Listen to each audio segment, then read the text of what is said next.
Hello बच्चों, कैसे हो आप सभी लोग। आज से हम अपने 9th क्लास की मैथ की सीरीज शुरू करने जा रहे हैं। फर्स्ट चैप्टर है हमारा नंबर सिस्टम, जिसका आज हम हाफ इंट्रोडक्शन अभी तक कर लेंगे। ये हमारा फर्स्ट चैप्टर है, ये वाली हमारी बुक है।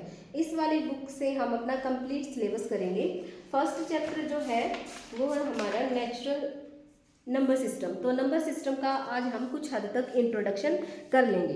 नंबर सिस्टम को स्टार्ट करने से पहले हमें 3-4 चीज़ें पता होनी चाहिए, जिनमें से फर्स्ट, वैसे तो हम ये सारी चीज़ें ऑलरेडी पहले ही जो क्लासेस हमने करी हैं उनमें कर चुके हैं, फिर भी एक बार रिवीजन के लिए ज़रूरी है कि हम उन चीज़ों को दोबारा से रिपीट कर लें। सबसे पहले हम जानेंगे कि नेचुरल नंबर क्या होते हैं।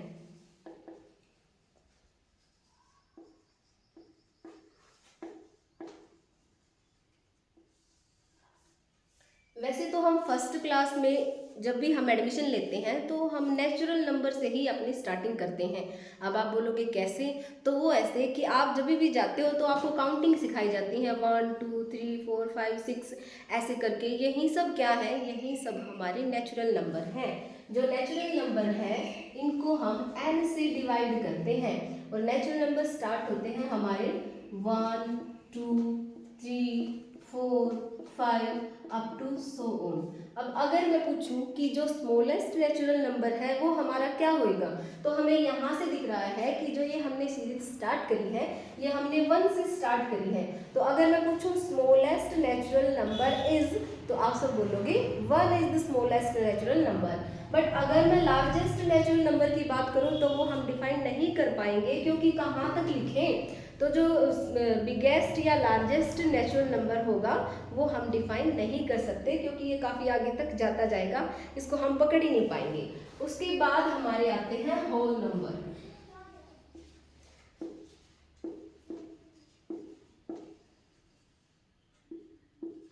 होल नंबर क्या होते हैं, नेचुरल नंबर से आगे की अगर हम बात करें, या फिर नेचुरल नंबर में हम एक जीरो और ऐड कर दें तो वो हमारे हो जाएंगे होल नंबर। जैसे कि यहाँ हमने स्टार्टिंग करी 1 से, बट अब मैं 1 से स्टार्टिंग नहीं करूंगी, मैं 0 से स्टार्ट करूंगी। 0 1 2 3 4 अप टू सो ऑन। जो होल नंबर होते हैं इनको हम W से डिनोट करते हैं। अब होल नंबर की जो हमारी सीरीज बनी वो बनी 0 1 2 3 4 अप टू सो ऑन। अब जब नेचुरल नंबर हमने किया था तो मैंने पूछा कि what is the smallest natural number, तो आपने बोला 1। बट अगर मैं यहाँ पर बात करूँ कि what is the smallest whole number, तो आप क्या बोलोगे, 0 is the smallest whole number. 0 जो है यहाँ पर सबसे छोटा होल नंबर है। बात करूँ लार्जेस्ट नंबर की, तो वो भी हम यहाँ से पता नहीं लगा सकते कि हमारा जो लार्जेस्ट होल नंबर है वो क्या होगा। इनके बाद हमारे आते हैं इंटीजर्स।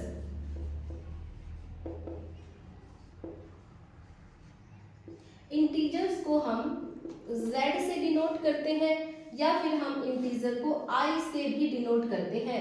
जब भी हमारे पास बुक होएगी, कुछ बुक में इंटीजर को z से और कुछ बुक में इंटीजर को i से डिनोट करके रखेंगे। अब ये वाली चीज़ें तो हम 5th 6th 7th तक पढ़ चुके होते हैं। उसके बाद आते हैं इंटीजर्स। अब इंटीजर्स क्या होते हैं, इंटीजर जब भी हम नंबर लाइन बनाते हैं, नंबर लाइन कैसे बनाते हैं, सबसे पहले हम मिड में 0 लिखते हैं, फिर इसके बाद यहाँ पर 1 2 3 अप टू सोन, और इधर वाली साइड जब हम लिखते हैं तो हम लिखते हैं -1 -2 -3। अब देखो यहाँ पर क्या है, कुछ जो नंबर्स आए हैं वो नेगेटिव के फॉर्म में है, कुछ जो नंबर आए हैं वो पॉजिटिव के फॉर्म में है। इसका मतलब जो हमारे इंटीजर्स होते हैं वो नेगेटिव और पॉजिटिव दोनों तरह के नंबर को अपने साथ लेकर चलते हैं। अब जो इंटीजर्स हैं हमारे पास, वो इंटीजर्स हमारे पास 2 टाइप्स के होते हैं। फर्स्ट होता है negative integer and second one is positive integer. अब अगर मैं नेगेटिव इंटीजर की बात करूं तो यहाँ से हमें साफ साफ दिख रहा है कि जितने भी माइनस वाली वैल्यू है वो क्या होंगी हमारी, वो नेगेटिव इंटीजर होंगी। -1 -2 -3 अप टू सोन, ये सारे क्या होंगे, ये हमारे नेगेटिव इंटीजर्स होंगे। बट अगर मैं पॉजिटिव इंटीजर्स की बात करूं तो यहाँ से स्टार्ट करें 1 2 3 4 अप टू सो ऑन, ये हमारे क्या होंगे, ये हमारे पॉजिटिव इंटीजर्स होंगे। अब देखो नेगेटिव इंटीजर पता चल गया और पॉजिटिव इंटीजर पता चल गया, पर जीरो का तो यहाँ पर जिक्र ही नहीं हुआ। अगर हम जीरो को एक नाम देना चाहें कि जीरो को हम नेगेटिव में रखें या फिर पॉजिटिव में रखें, तो उसके लिए हम क्या करेंगे।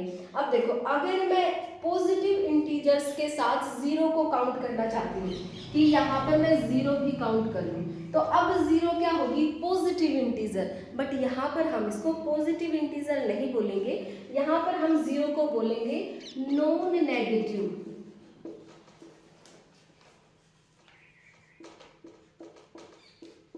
नॉन नेगेटिव इंटीजर कि जीरो क्या है हमारी, जीरो हमारी नॉन नेगेटिव इंटीजर है, पॉजिटिव नहीं है, नॉन नेगेटिव इंटीजर है। बट अगर मैं जीरो को यहाँ पर काउंट करना चाहूँ तब हम जीरो को बोलेंगे नॉन पॉजिटिव इंटीजर। देखो जीरो को हमने किस तरीके से डिफाइन किया, अगर हम पॉजिटिव वाली सीरीज के साथ लेकर चलते हैं जीरो को तो हम बोलेंगे नॉन नेगेटिव इंटीजर, और नेगेटिव वाले सीरीज में लेकर जाएंगे तो हम बोलेंगे नॉन पॉजिटिव इंटीजर। अब यहाँ तक मेरे ख्याल से सबको क्लियर हो गया, थोड़ा सा आगे और पढ़ लेते हैं।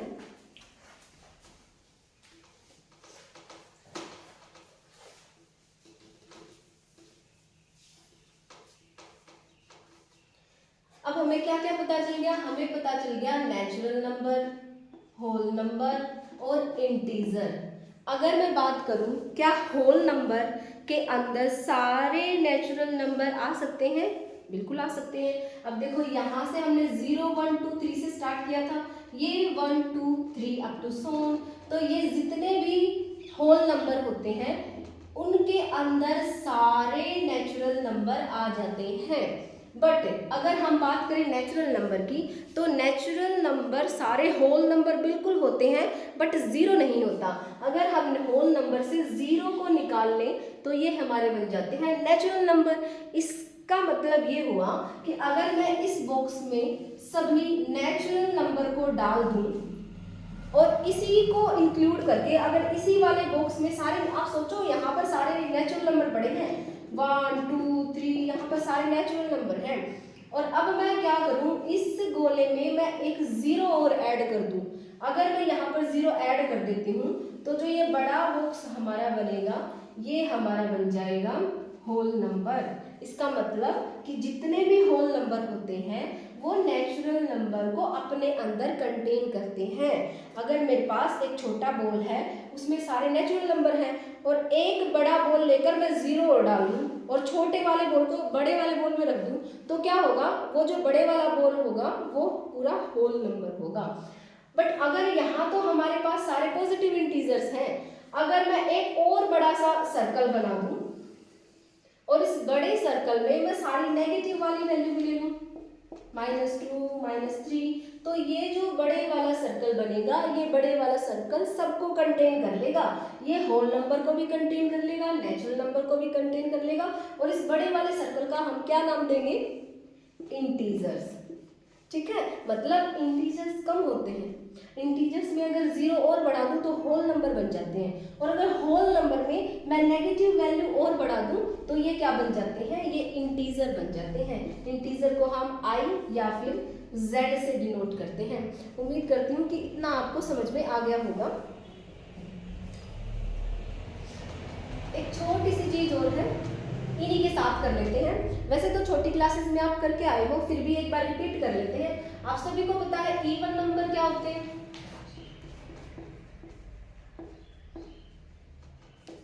देखो इवन नंबर वो नेचुरल नंबर होते हैं जो 2 से डिवाइड होते हैं। ध्यान से सुनना, इवन नंबर वो नेचुरल नंबर होते हैं जो 2 से डिवाइड होते हैं। तो अब आप नेचुरल नंबर की सीरीज सोचोगे 1 2 3 4 5 6 ऐसे करके, और उनमें से भी वो नंबर बाहर निकालोगे जो 2 से डिवाइड होते हैं। जैसे अगर मैं लिखूं नेचुरल नंबर तो 1 2 3 4 अप टू सो ऑन। अब मैं बात करूं इवन नंबर की, तो यहाँ से इवन नंबर क्या होंगे, जो 2 से डिवाइड होते हैं। अब 2 से डिवाइड होता है 2 4 6 8 अप टू सो ऑन, तो ये सब क्या होंगे, इवन नंबर होंगे। अब अगर मैं बात करूं स्मॉलेस्ट इवन नंबर की,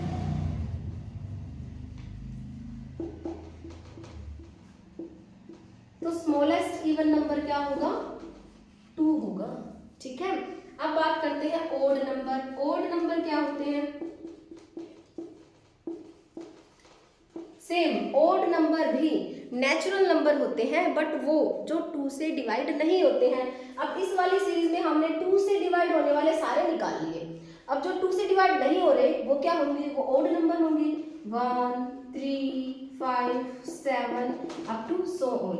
अब यहाँ पर अगर मैं स्मॉलेस्ट ओड नंबर की बात करूं तो वो क्या होगा, वो होगा 1। Smallest even number 2, smallest odd number 1, largest even number we can't define, और लार्जेस्ट ओड नंबर वो भी हम पता नहीं लगा सकते। आई थिंक इतना आपको आज क्लियर हो गया होगा। थोड़ा सा और हम आगे कर लेते हैं ताकि कल जो हमारा इंट्रोडक्शन है इसको हम कंप्लीट कर पाए। अब मेन हमारा रैशनल नंबर आज हम करेंगे।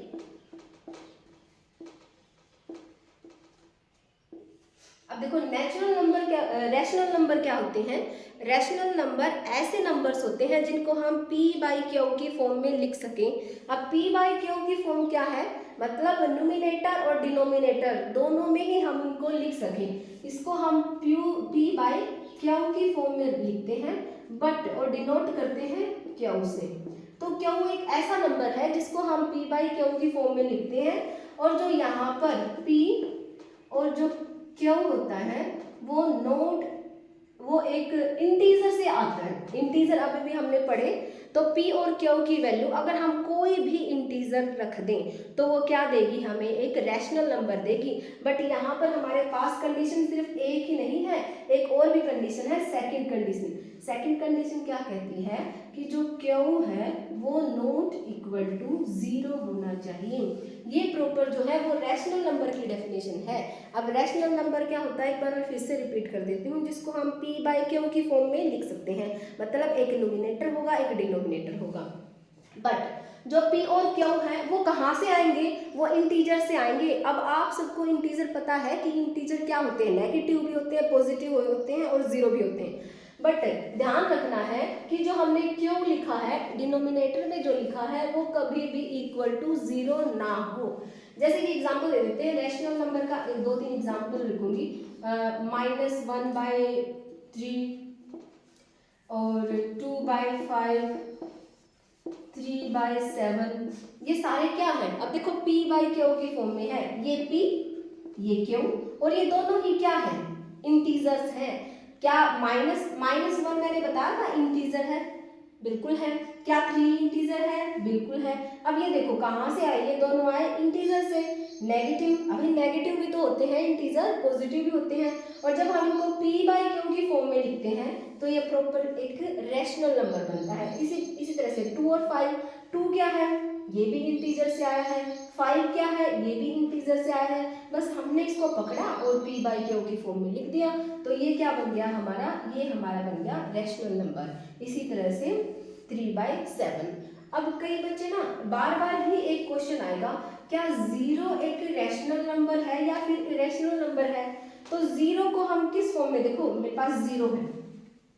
अब मोस्ट इंपोर्टेंट क्वेश्चन हर एक बार आपसे पूछा जाएगा कि is 0 is a rational number, तो हमें कैसे, अब रट्टा तो मारना नहीं है क्योंकि हम भूल जाएंगे।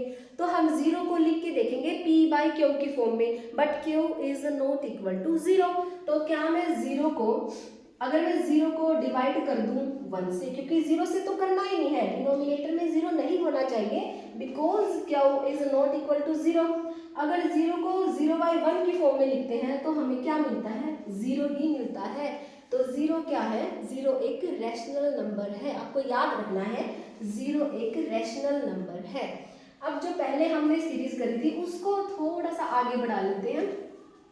यहाँ पर हमने देखा था कि सारे जो नेचुरल नंबर हैं उनको कौन कंटेन करता है, होल नंबर उनको कंटेन कर लेता है। और सारे होल नंबर को कौन कंटेन कर लेते हैं, इंटीजर्स।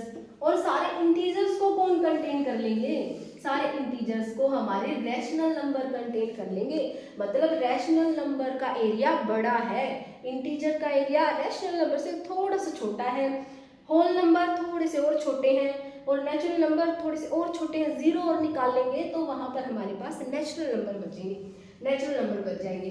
अब देखो रैशनल नंबर जो है उनको हम 2 कैटेगरीज में डिवाइड करेंगे। जो रैशनल नंबर है वो 2 टाइप्स के हैं। First is terminating rational number या टर्मिनेटिंग डेसिमल।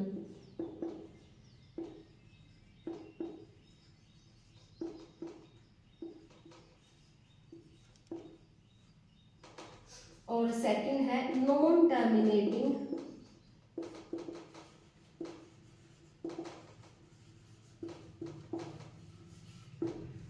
रिपीटिंग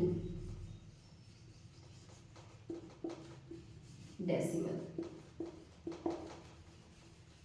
अब देखेंगे इनका क्या मतलब है। टर्मिनेटिंग डेसिमल क्या है? टर्मिनेटिंग डेसिमल कि अगर हम कोई रैशनल नंबर ले लें और उसको करने लगे डिवाइड, उसको डेसिमल की फॉर्म में निकालें, तो एक टाइम ऐसा आएगा जब हमारा जो रिमाइंडर है वो 0 बच जाएगा। जैसे कि एग्जाम्पल ले लेते हैं, 1/2, 1/2 या 1/4 ले लो, कोई भी ले लो। अब 1/2 है मेरे पास, ये तो पता है कि भाई 1/2 एक रैशनल नंबर है क्योंकि p/q की फॉर्म में लिखा गया है। अब देखो इसको अगर मैं डिवाइड करूं, 1 2 से डिवाइड करते हैं, डेसिमल लगाओ 0 2 5 जा 10, तो यहाँ पर हमारे पास रिमाइंडर क्या बचा? 0 बचा। अब इसके बाद तो हम डिवाइड करेंगे नहीं ना, अब आंसर हमारे पास आ गया 0.5, तो ये टर्मिनेट हो गया, अब ये रुक गया है, इसके बाद कुछ नहीं, रिमाइंडर 0 आ चुका है। तो ये कैसा नंबर है? ये हमारा टर्मिनेटिंग रैशनल नंबर है या टर्मिनेटिंग डेसिमल की फॉर्म में रैशनल नंबर है। बट अगर हम बात करें नॉन टर्मिनेटिंग, मतलब डेसिमल के बाद वैल्यू आती ही जा रही है, आती ही जा रही है, रुकी नहीं गई है, एंड रिपीटिंग डेसिमल, बट वो ही सेम नंबर जो है वो रिपीट हो रहा है। एग्जाम्पल लेते हैं 1/3। अब 1/3 को मैं डिवाइड करूंगी, डेसिमल 0 3 3 जा 9, फिर से 1 बचा, फिर से मैंने यहाँ पर 0 ले ली, 3 3 जा 9, फिर से 1 बचा, फिर से 0 3 3 जा 9। अब देखो रिमाइंडर तो 0 आ ही नहीं रहा है और साथ में जो डेसिमल के बाद जो वैल्यूज आ रही है ना वो सेम वैल्यू आ रही है, वो रिपीट हो रही है, वो रिपीटिंग डेसिमल नंबर है। तो इसको हम किस फॉर्म में लिख सकते हैं? 0.3 और इसके ऊपर बार लगा देंगे। इस बार लगाने का मतलब है कि जो ये 3 है वो इस फॉर्म में है, आप करते जाओ, ये कभी भी रुकेगा ही नहीं, ये रिपीटिंग डेसिमल रैशनल नंबर है। तो इसको हम लिख सकते हैं 0.3 बार। अब हमने पढ़ा कि रैशनल नंबर क्या होते हैं, p/q की फॉर्म में। 2 टाइप्स के होते हैं, terminating decimal, non terminating repeating decimal. ये क्या होते हैं? टर्मिनेटिंग जहाँ पर रिमाइंडर 0 आ जाए, वैल्यू स्टॉप हो जाए, वो टर्मिनेटिंग रैशनल नंबर या टर्मिनेटिंग डेसिमल वाले रैशनल नंबर होते हैं। Second one is non terminating rational repeating decimal. ये क्या होते हैं? डेसिमल के बाद सेम वैल्यू बार बार रिपीट होती जाएगी। ये वाले जो नंबर है ये हमारे होंगे non terminating repeating decimal rational number. उम्मीद करती हूँ इतना आपको समझ में आ गया होगा। नेक्स्ट जो क्लास होगी हमारी वो हम इसको पहले रिवाइज करेंगे और रिवाइज करने के बाद आगे से इसी इंट्रोडक्शन को अपना ख़त्म कर लेंगे और जो फर्स्ट चैप्टर है उसकी एक्सरसाइज पर आ जाएंगे और एक दिन में एक ऐसे करके हम अपना चैप्टर कंप्लीट कर लेंगे। Thank you.